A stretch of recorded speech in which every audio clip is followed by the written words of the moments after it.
ბათუმში მიმდინარე აქციაზე დაკავებულების ნაწილი ამ დრომდე წინასწარი დაკავების იზოლატორში რჩება.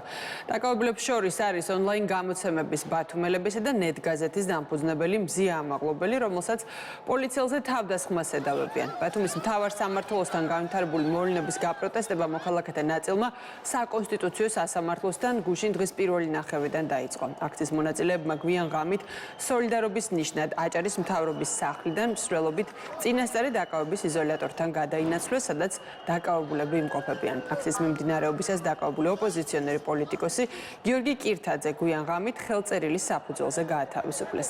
კოალიციით ცვლილებებისთვის ინფორმაციით ხელწერილის საფუძველზე გაათავისუფლეს ელენე ხოშტარიაც.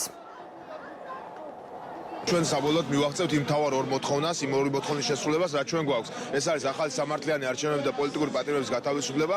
სხვა ჩვენს არაფერს არ ვითხოვ და სხვა არაფერი არ გვაქვს სალაპარაკო.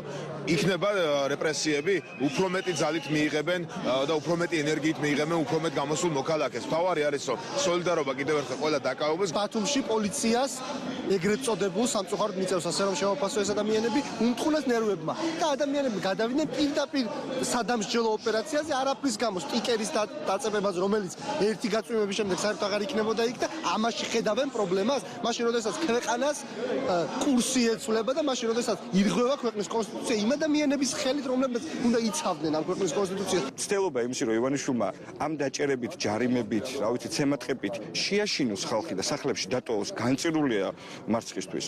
არ შეიძლება ქართველი ადამიანი შეაშინო და მას თავისუფლებაზე ათქვევინო ვარ. ეგრევე ეს ყოფილიყო დღემდე ვერ მოვიდოდით. ამიტომ რაც უფრო სწრაფად ძალიან ბევრი ადამიანი ორგანიზებულად ვიქნებით საპროტესტო აქციებზე, ბევრად უფრო მალე რა თქმა უნდა ჩამოიშლება ოლიგარქიული რეჟიმი.